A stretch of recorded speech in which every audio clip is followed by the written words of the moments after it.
what's up guys, selamat datang di Animasi Donghua Spoiler. Oke, bagi teman-teman yang baru join atau baru bergabung, jangan lupa klik tombol like-nya dan tombol subscribe-nya ya, jangan lupa.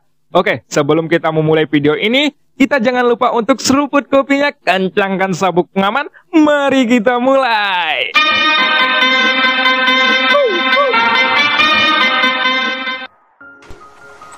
Oke, sebelum kita memulai ke ceritanya, Mimin mau informasi terlebih dahulu. Di bagian episode sebelumnya ada bagian yang tertinggal, jadi Mimin bakal jelasin di sini ya.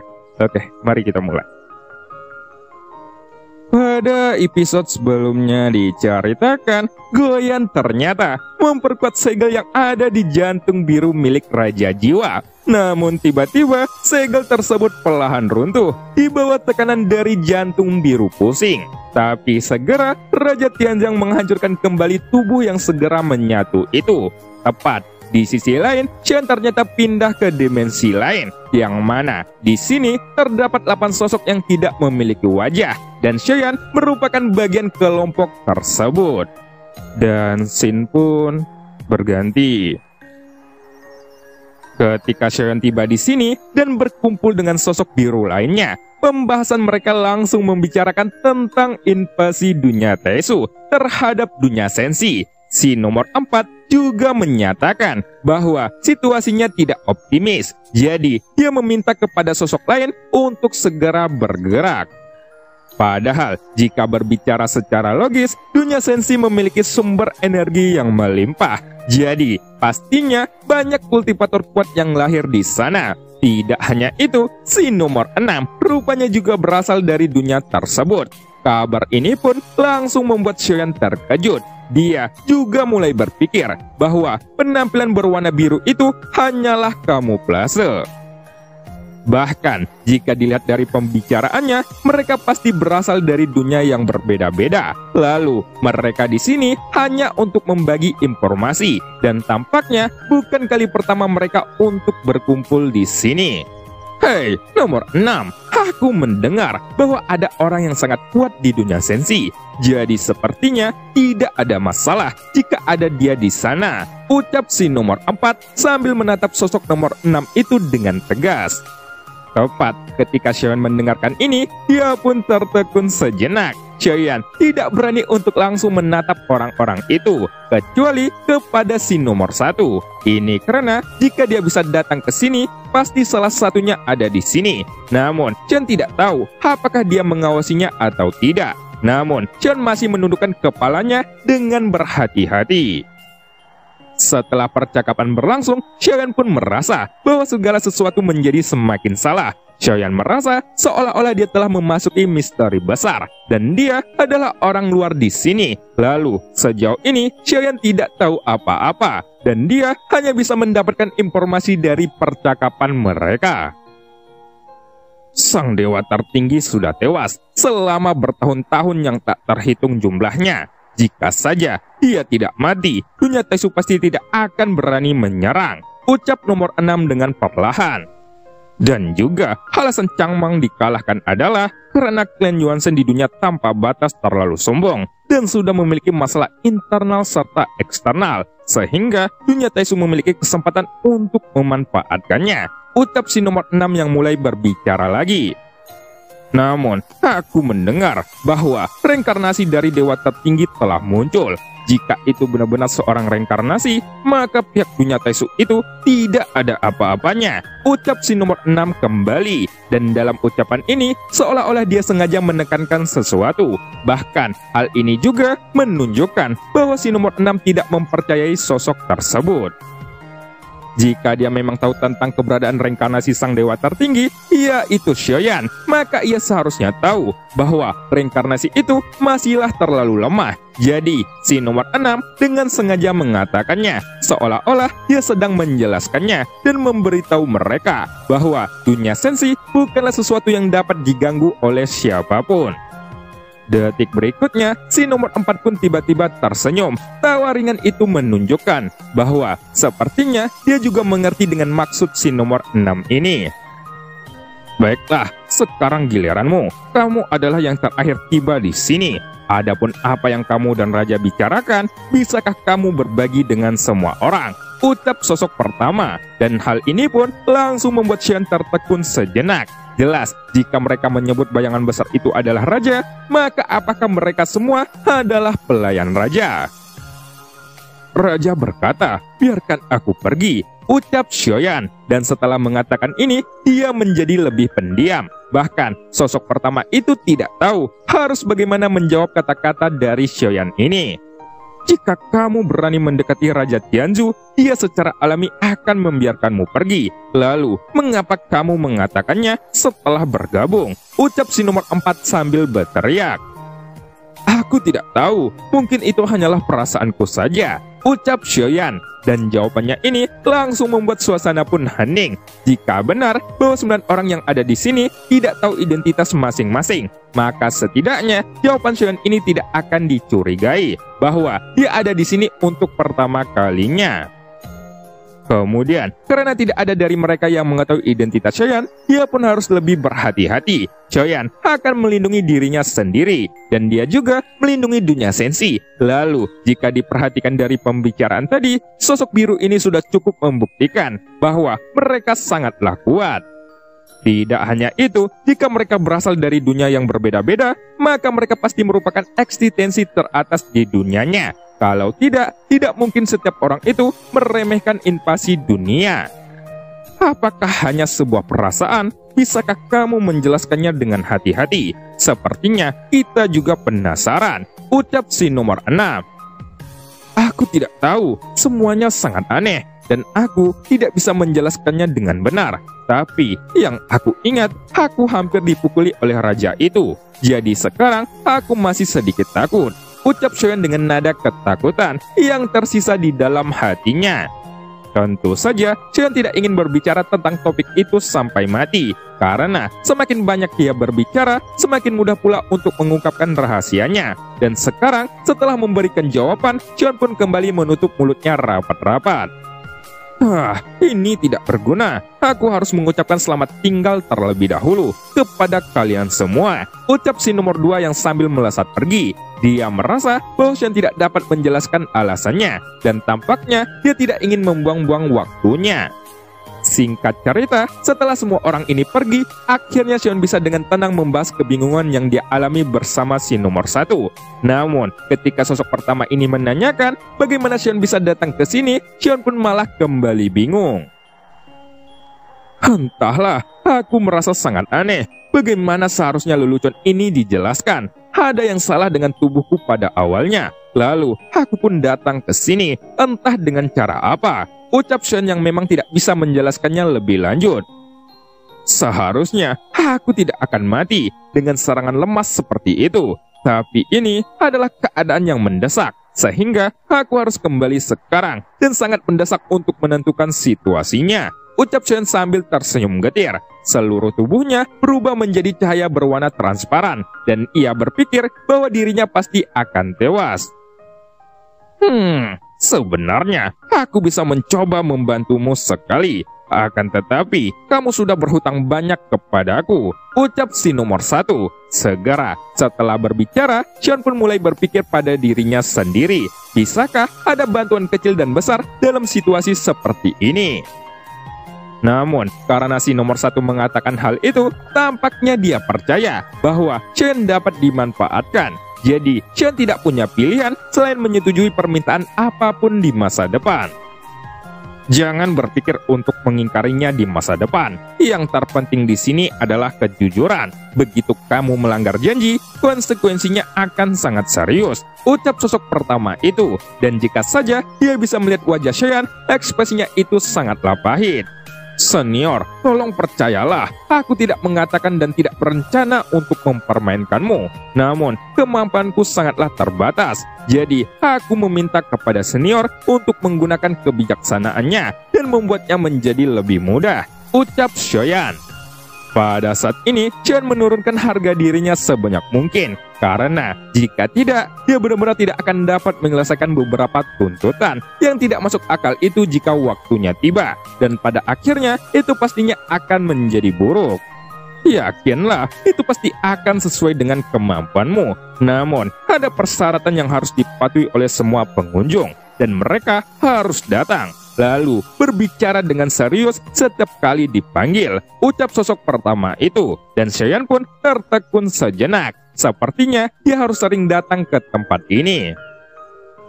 Setelah kamu mempelajarinya lebih lanjut, kamu akan mengetahui manfaat dari tempat ini. Sekiranya kamu juga harus tahu bahwa tidak ada orang biasa yang bisa datang ke sini atau orang kuat di luar imajinasi, ucap sosok pertama itu kembali. Tentu saja, termasuk kamu yang misterius. Kamu pasti adalah eksistensi yang sangat kuat di dunia tertentu.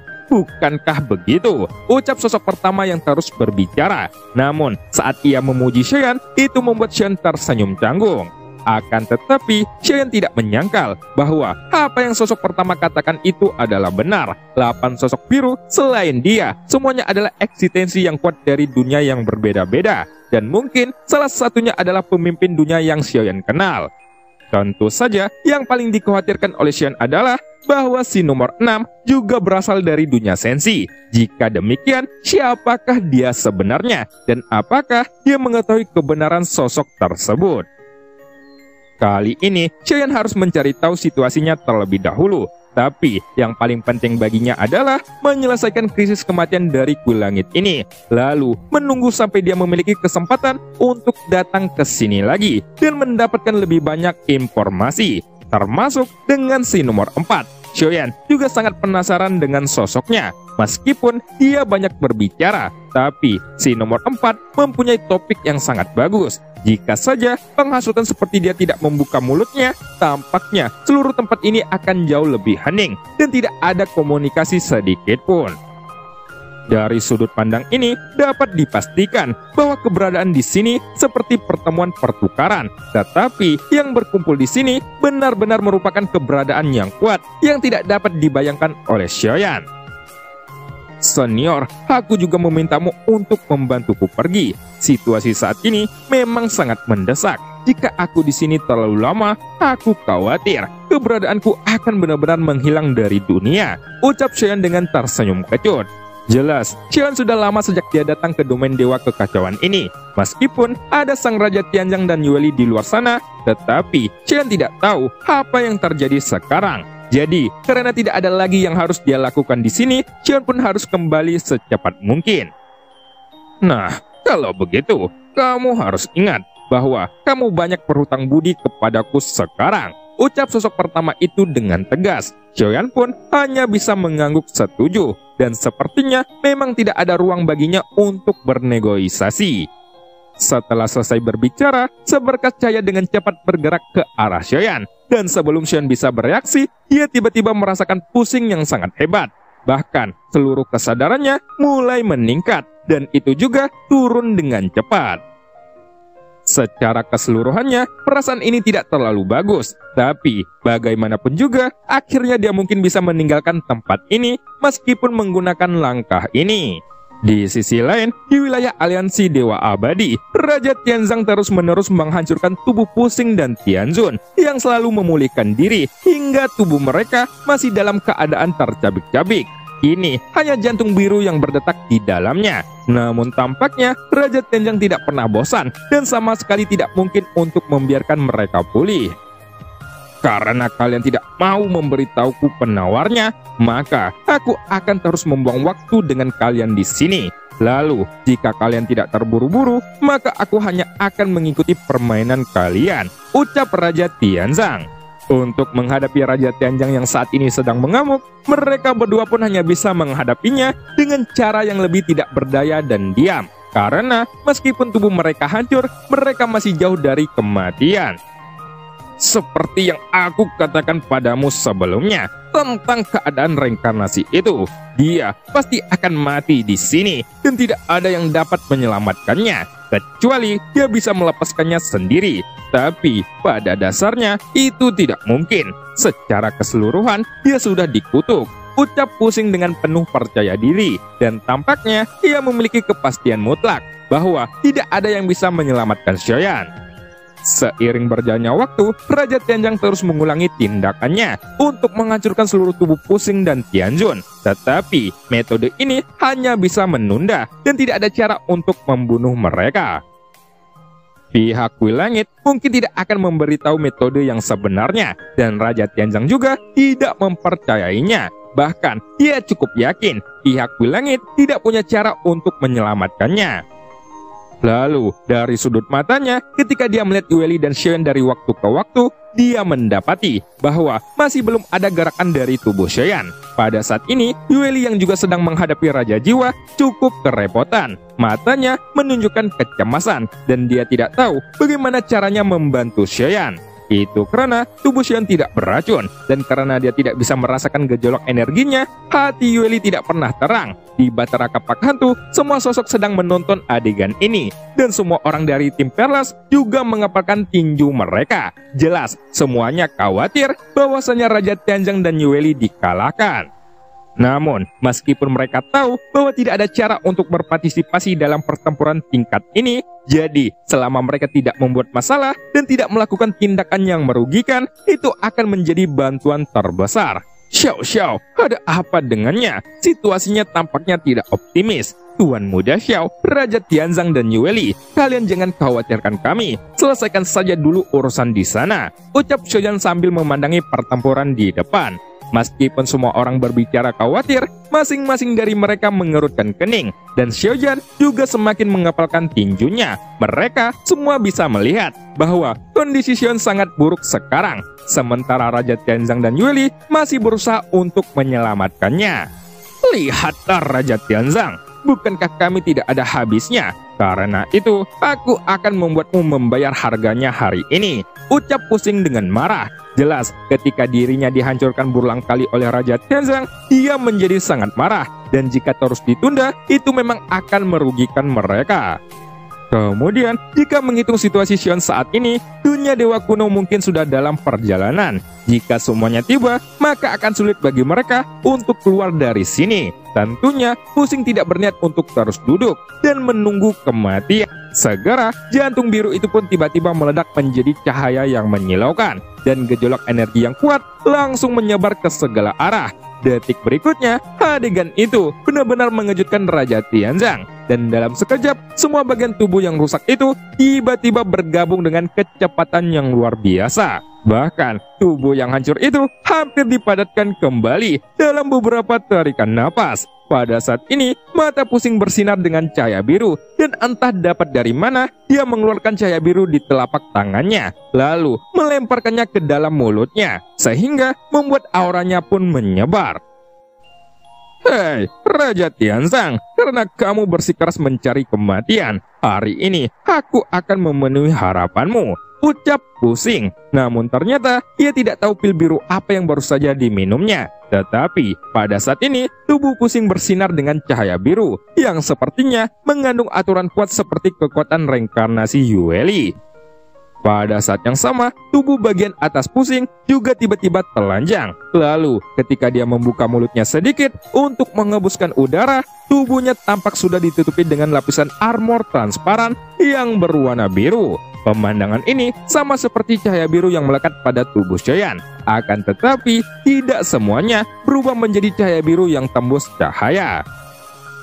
Aku telah menyanyiakan ramuan pemulihan. Raja Tianzang, kamu akan mati hari ini juga, ucap Pusing kembali, dan terlihat bahwa niat membunuhnya sudah melonjak. Matanya juga menjadi gelap, dan dia langsung mengangkat pedang panjang di tangannya. Kali ini, aku ingin melihat apakah kamu masih bisa keluar dari domain dewa keabadianku hidup-hidup, ucap Pusing. Lalu, setelah itu, terlihat pedang panjang di tangannya berubah menjadi bayangan pedang yang tak terhitung jumlahnya, dan itu segera menyebar dalam sekejap. Sampai pada akhirnya, itu pun membentuk lingkaran yang menutupi seluruh ruangan, dan dengan cepat, sosok Raja Tianzang dan Pusing pun kembali menghilang. Kemudian, lingkungan pun kembali menjadi sunyi tanpa adanya kedua sosok itu. Lalu di sisi lain, darah dan daging Tianjun juga mulai menyatu serta memadat kembali. Sepertinya tidak lama lagi bagi Tianjun juga bisa pulih seperti semula. Adapun 8 raja jiwa lainnya, tubuh fisik mereka hampir terbentuk, dan masing-masing dari mereka memandang Yueli yang masih melindungi Xiaoyan. Pada saat mereka pulih sepenuhnya, tujuannya kali ini adalah untuk sepenuhnya memusnahkan Xiaoyan. Apa yang dikatakan Ming Yao sebelumnya hanyalah tipuan belaka. Dia sengaja menutupinya. Dibandingkan dengan dunia bawah, mereka lebih takut pada reinkarnasi sang dewa tertinggi. Dan bukan hanya karena mereka takut, tetapi juga seolah-olah mereka memiliki balas dendam yang tak tertahankan. Jadi, tujuannya pasti untuk menyelesaikan Xiaoyan. Pada saat Raja Tianjang yang terus menunda-nunda, semua raja jiwa itu pun menjadi sangat tidak sabar. Perilaku mereka sebelumnya lebih seperti berpura-pura tidak peduli. Tetapi, kini mereka benar-benar ingin segera menyelesaikannya. Untungnya, para senior dari Labu Dewa Bermata 9 tahu bahwa situasinya mendesak saat ini. Dan mereka juga tidak sengaja mengacau ketika Xian membutuhkan bantuan seperti sebelumnya. Namun pada saat ini, ada kegilaan di mata para raja jiwa itu. Dan sepertinya mereka tidak bisa menunggu lebih lama lagi. Tentu saja, ini adalah waktu terbaik bagi Pusing untuk menahan Raja Tianzang. Sementara itu, setelah benar-benar pulih, Tianzun juga langsung bergabung dengan cepat. Dan ketika dia memulihkan pandangannya, dia segera melihat ke tempat Yueli berada. Tentu saja, targetnya bukanlah Yueli, melainkan Xiaoyan yang dijaga oleh gadis kecil itu.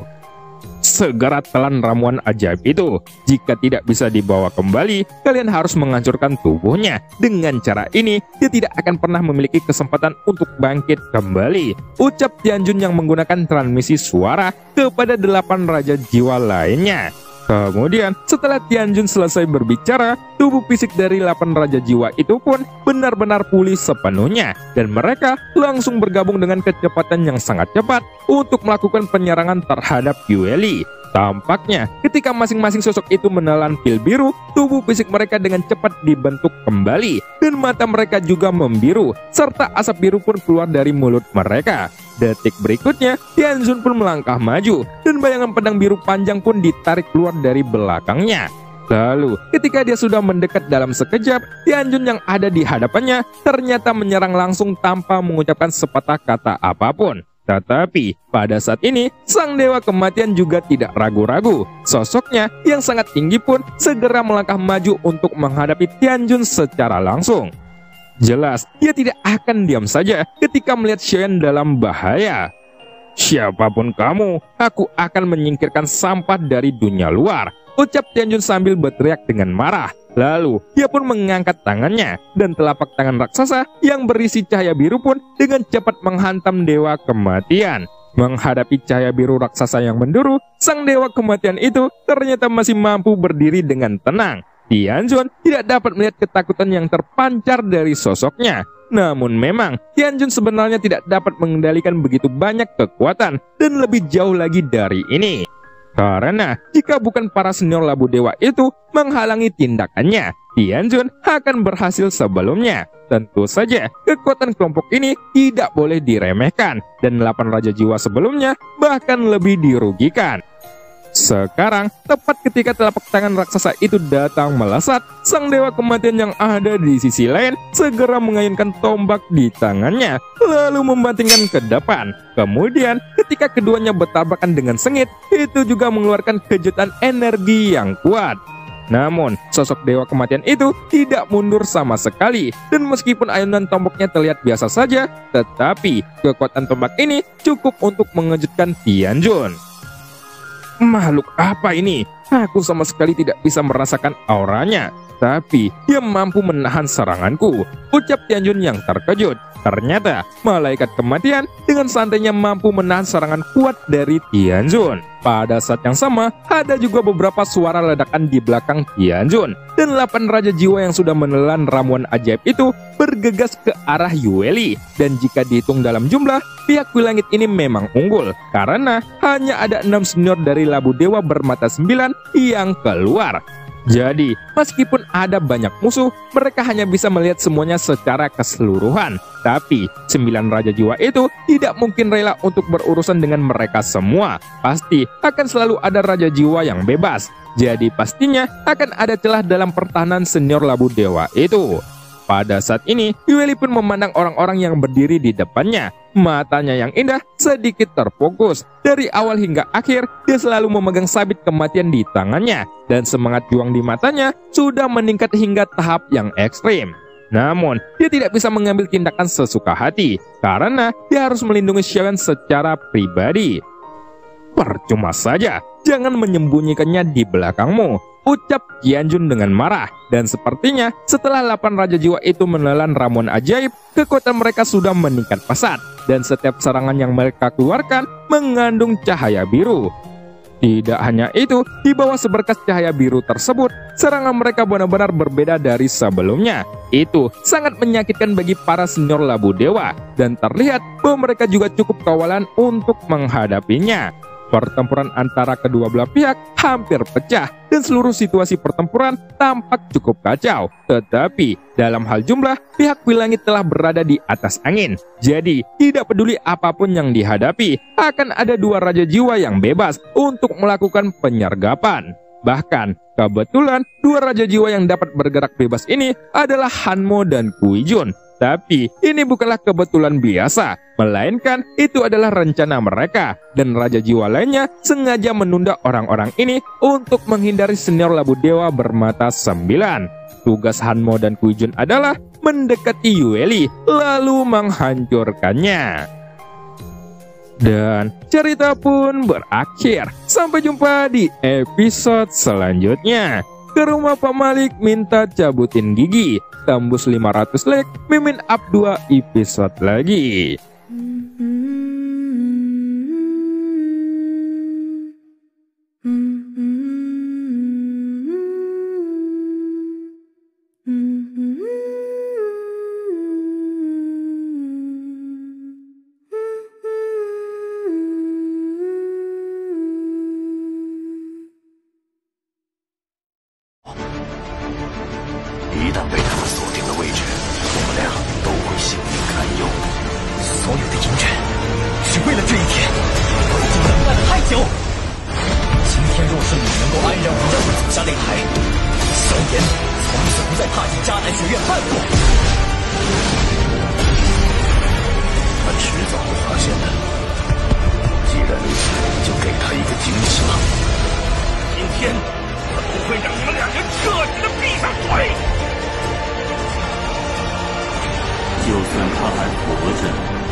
加玛帝国云岚宗，萧炎回来了。